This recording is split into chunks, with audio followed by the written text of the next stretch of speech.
আমরা কি করে এখানে বাস করব? দেখলে জল বাইরে বাড়ির মধ্যে গাড়িগুলো ডুবে যাচ্ছে। চাকরা ভাই কোথায় আনতে পারে খাবো আমরা? তো যাতো এই ছেলেটা মেরে গেছিল আজকে। কিসের জল এটা? এটা সব বৃষ্টির জল। কোথাও বের হওয়ার কোথাও রাস্তা নাই। বাড়ির লোক আমরা কোনো জায়গায় যেতে পাই না, না দোকানে যেতে পাই, না কোনো বাইরে যেতে পাই। অল পানি ভরা আছে, সব তো দেখতে পাই, সামনেই তো বাড়ি, তবুও কোনো অপশন নাই, কিছু কাজ কিছু করে না। আছে ওটা টেন্ডার আমাদের ধরানো আছে, সকাল ধরাই আছে, ড্রেনের জন্য ধরানো আছে, ওটা সামনে বার হয়ে যাবে। বৃষ্টি পড়লেই রাস্তা ডুবে যায় জলে, ফলে গ্রামের রাস্তা না নদী তা বোঝার জো নেই কারোই। বর্ষাকালে রাস্তার ওপরে থাকা হাঁটু জল দিয়ে দিনের পর দিন চলাচল করতে হয় গ্রামের সাধারণ মানুষকে। এমনই চিত্র নিত্য বছর দেখা যায় ইটাহারের খিসাহার গ্রামে। ইটাহার থানার মারনাই পঞ্চায়েতের অন্তর্গত 12 নম্বর জাতীয় সড়কের পাশে খিসাহার গ্রাম বৃষ্টির কারণে গোটা গ্রামের রাস্তা জুড়ে হাঁটু জল থাকে। শুধু তাই নয়, এলাকার বাড়ি উঠোনগুলো জলমগ্ন অবস্থায় থাকে। এলাকায় কোনো রূপ জল নিকাশি ব্যবস্থা না থাকায় এই সমস্যা দীর্ঘদিন ধরেই ভুগতে হচ্ছে গ্রামের সাধারণ মানুষকে।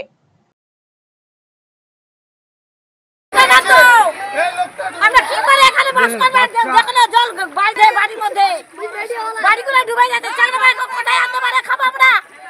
রাস্তা তো অসুবিধা, জল জমে থাকছে, হাঁটা চলা করতে পারছি না। ফলে এমন নরক যন্ত্রণা নিয়ে বাজারহাট, স্কুল, কলেজ এবং ধর্মীয় স্থানে যেতে হয় স্থানীয় বাসিন্দাদের। এছাড়াও হাঁটু জলে সাপ পোকামাকড়ের ভয় রয়েছে গ্রামবাসীদের। এলাকার মহিলারা শিশুদের নিয়ে ভীত সন্ত্রস্ত হয়ে থাকেন সবসময়। এই ছেলেটা মেরে গেছিল আজকে। কিসের জল এটা? এটা সব বৃষ্টির জল। কোথাও বের হওয়ার কোথাও রাস্তা নাই। না দেখতে পারে ছিল আজকে আমার চলে যেত এই জলেতে।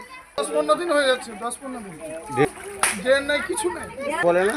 হ্যাঁ, আমরা সব তো দেখতে পাই, সামনেই তো বাড়ি, তবুও কোনো অপশন নাই, কিছু কাজ কিছু করে না।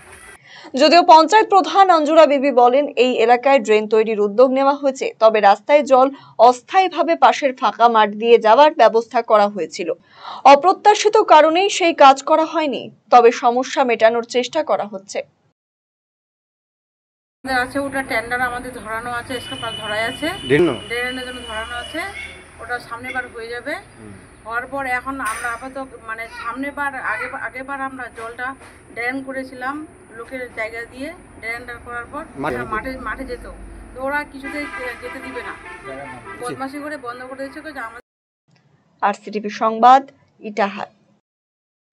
রায়গঞ্জবাসীদের জন্য সুখবর, যারা দীর্ঘদিন ধরে জয়েন্টের ব্যথা এবং হাড়ের সমস্যায় ভুগছেন তাদের জন্য রায়গঞ্জ দিশারিতে আসছেন আর.এন. টেকোর হাসপাতালের জয়েন্ট রিপ্লেসমেন্টে ভারত বিখ্যাত অস্থিরোগ বিশেষজ্ঞ ডাক্তার বরুণ দত্ত, এমডি, ডিএনবি।